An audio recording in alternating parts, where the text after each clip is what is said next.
Bismillahirrahmanirrahim. Alhamdulillahirabbil alamin wa bihi nasta'inu ala umuri dunya waddin. Shalawatu rabbi wa salamuhu alaihi wa ala alihi wa sahbihi ajma'in, amma ba'du. Nah, kita lanjutkan kembali setelah kita kemarin membaca alasan beliau, sebab beliau menulis kitab ini, menyusun kitab ini. Sekarang kita beralih kepada metode atau cara beliau dalam menyusun kitab ini.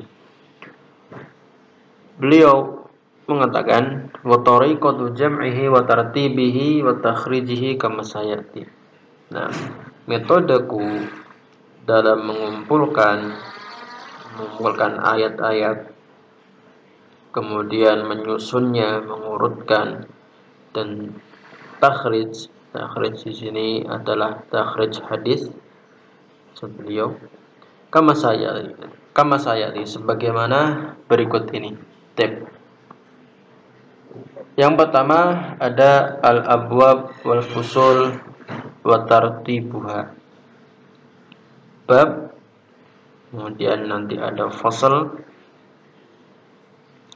dan ada urutannya, urutan antara bab yang satu dan yang kedua, mana yang lebih dahulu, kemudian fasalnya juga mana yang terlebih dahulu, mana yang dahulukan. Jama'tuha minal kutubil mu'asarah allati sabaqa dzikruha. Aku mengumpulkan bab-bab dan fasal-fasal ini aku ambil dari kitab-kitab mu'asarah, kitab-kitab buku-buku zaman sekarang yang terbaru yang telah disebutkan sebelumnya, yaitu pada tiga kitab yang sebagai rujukan beliau. Silakan dibuka lagi pada halaman 6. Itu ada 3 kitab yang menjadi rujukan beliau dalam menulis atau menyusun kitab ini. Waqad wajadtu fiha ikhtilafan yasiran fi tasmiyatil abwab wal fusul. Dan aku mendapati di dalam kitab-kitab itu banyak sekali atau ada perbedaan yang sedikit yasir dalam penamaan bab maupun penamaan fasal. Wa kadzalika fi tartibiha fa usbitu mattafaqu alaihi wajtahadtu fi makhtalafu fi.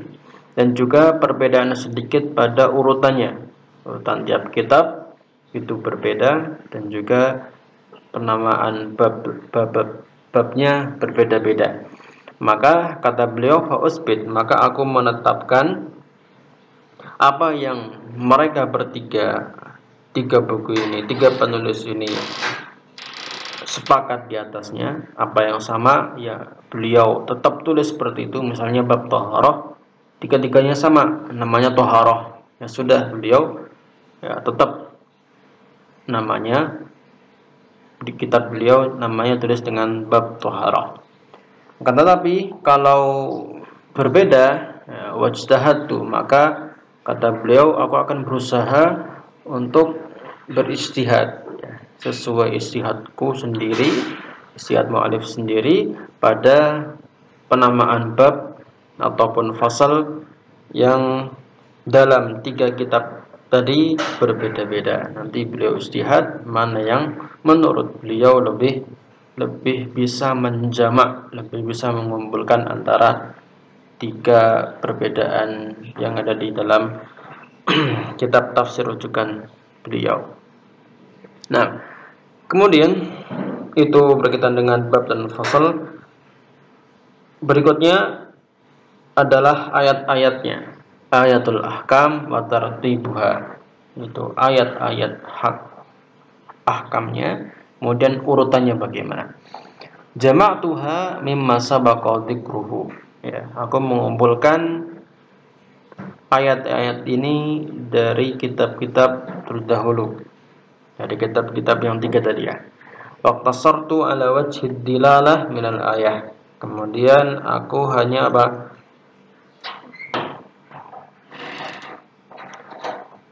meringkas, ikhtasar, memperpendek pada sisi pendalilan dari ayat tersebut. Jadi setiap ayat nanti beliau tulis wajah dilalahnya, sisi pendalilannya, tapi secara ikhtisar, secara ringkas, simple. Illa, kecuali idza ikhtalla ma'nal ayah bihadzal ikhtisar, kecuali apabila makna pada ayat tersebut ikhtalla, tidak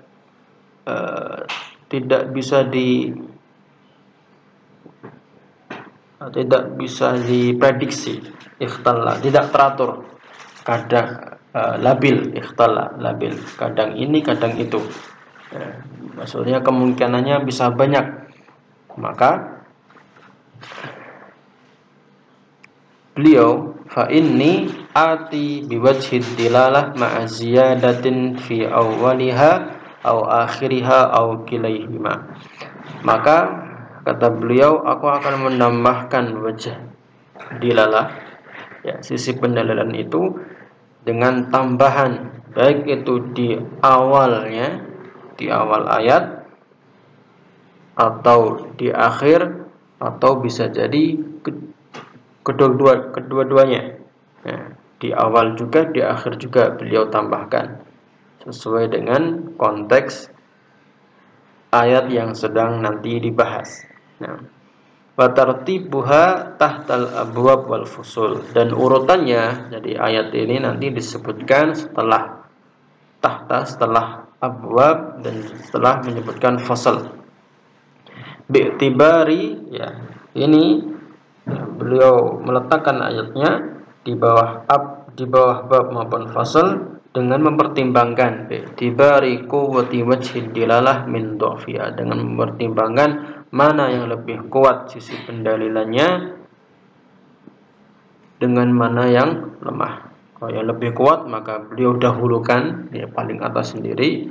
Kalau yang agak lemah, jauh maksudnya seperti itu, maka agak diakhirkan. Wa hadzal i'tibar yakhtalifu bi ikhtilafil anzur, dan ini tentu saja pertimbangan ini akan berbeda dengan perbedaan sudut pandang, anzur, bi ikhtilafil anzur. Ya, bisa jadi menurut beliau mungkin lebih kuat ayat ini dibandingkan dengan ayat yang lain, ayat yang satunya, tapi mungkin menurut ulama yang lain tidak seperti itu. Nah, wa amma ba'dul ayat allati yastadillu biha ala iddati ahkamin fa inna tikraraha qad yakunu kulliyan aw juz'iyan bihasabil hajah. Adapun jika ada sebagian ayat yang dijadikan sebagai dalil pada beberapa hukum, misalnya ada ayat 1 dalam surat Al-Baqarah misalnya digunakan untuk dijadikan dalil untuk mungkin 2 bab atau mungkin 3 bab pada buku ini, maka fa inna tikraraha, maka pengulangan ayat tersebut qad yakunu kulliyan, nanti kadang ditulis secara kulliyan, secara semua, ditulis ulang semuanya, atau juz'iyan, atau hanya sebagian saja, bihasabil hajah, sesuai kebutuhan nantinya. Kemudian kita beralih kepada cara beliau menafsirkan ayat. Jadi kita sudah mendapatkan cara beliau untuk mengumpulkan ayatnya bagaimana. Kita beda sekarang pada cara beliau menafsirkan ayat. Nah, ada dua cara di sini. Yang pertama, awalan iktasartu ala tafsir al-Allamah As-Sa'di wa akhadtu tafsirahu lil Qur'an min kitabaini. Nah,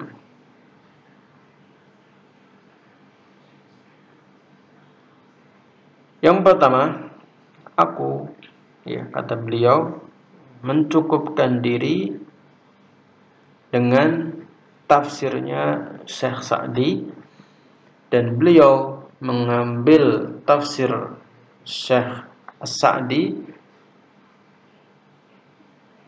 dari dua kitab. Nah, jadi Syekh Sa'di punya dua kitab dalam tafsir. Yang pertama adalah di sini ada Taisir Ar-Karimir Rahman fi Tafsiri Kalamil Mannan. Nah, yang pertama. Kemudian yang kedua adalah Taisirul Latif Al-Mannan fi Khulasati Tafsirul Quran. Nah, beliau hanya mengambil dari tafsir Syekh Sa'di. Kemudian kenapa? Apa yang menjadi sebab beliau hanya memilih tafsir dari Syekh Sa'di? Sebabnya di sini. Kemarin ada tugas ya untuk menyebutkan kenapa ya, atau kelebihan ya, ini kelebihan tafsir Sa'di. Nah, al-asbab fi ikhtiyari tafsir Ibnu Sa'di rahimahullah, ya, dan sebab-sebab dalam pemilihan beliau memilih tafsir As-Sa'di adalah yang pertama muwafaqatuhu li aqidatis salafus saleh. Nah, yaitu akidah beliau sama dengan akidah para salafus saleh. Ma'an al-ayat fi hadzal kitab mukhtasatun bil ahkamil fiqhiyah illa anna ba'daha la yakhlu min masaili fil aqidati kal asma wa sifat wa ghairiha min al masail. Nah, walaupun ayat-ayat yang ada dalam kitab ini ya, dalam kitab muallif, bukan kitab As-Sa'di tapi kitab muallif, berisi ayat-ayat atau khusus tentang ayat-ayat yang berkaitan dengan hukum fikih. Akan tetapi di sana ada sebagian ayat yang tidak lepas dari permasalahan akidah, seperti pada masalah asma, nama-nama Allah dan juga sifat-sifat Allah dan selainnya yang termasuk pada permasalahan akidah. Fanajiduhu yufassiruha ala manhajis salafis salih. Dan kita dapati beliau Syekh Sa'di menafsirkan ayat-ayat yang berkaitan dengan akidah. Beliau menafsirkannya dengan metode, dengan manhajnya para salafus salih. Wa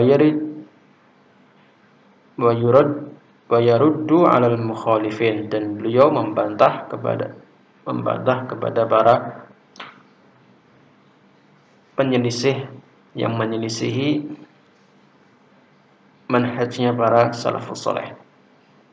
Nah, kemudian yang kedua adalah sebabnya rusukhul alamah As-Sa'di fil ilmi wa sayati syai'un min dzalika fi tarjamati, yaitu rusuh. Apa rusuh? Bukan rusuh ribut ya, bukan rasikhun fil ilmi, yaitu kokoh, mantap.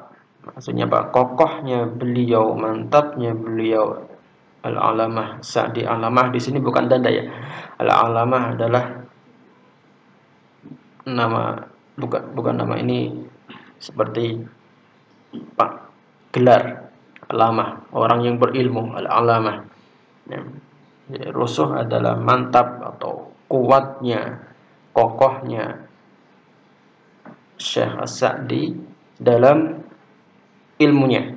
Dan nanti ada datang pembahasan tersendiri tentang bagaimana kokohnya ilmu beliau pada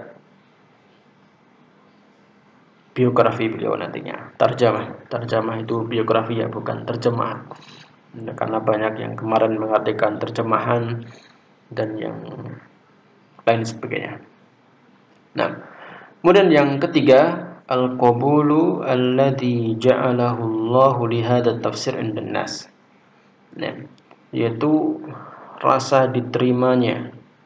Ya, ada rasa diterima di antara manusia yang Allah jadikan kitab ini diterima oleh masyarakat luas. Fala tagadu tajidu masjidan madrasatan aw baitan khala min hadha tafsiril azim.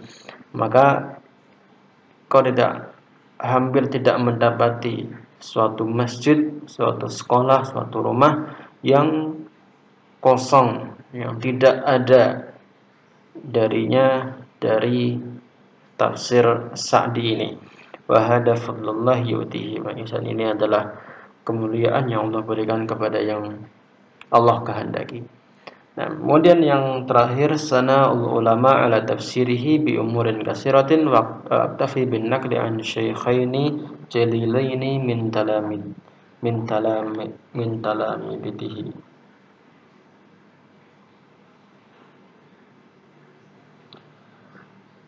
Yang keempat adalah pujian para ulama terhadap tafsir beliau dengan banyak sekali perkara, dan beliau mu'alif di sini mencukupkan dengan menakal perkataan dari dua ulama yang besar, yang mulia, yaitu nanti ada Syekh Utsaimin dan juga ada Syekh Abdullah bin Aqil yang termasuk dari murid Syekh Sa'di sendiri. Nah, namun nanti kita bahas pada pertemuan berikutnya. Sallallahu ala nabiyyina Muhammadin wa ala alihi wa sahbihi wasallam.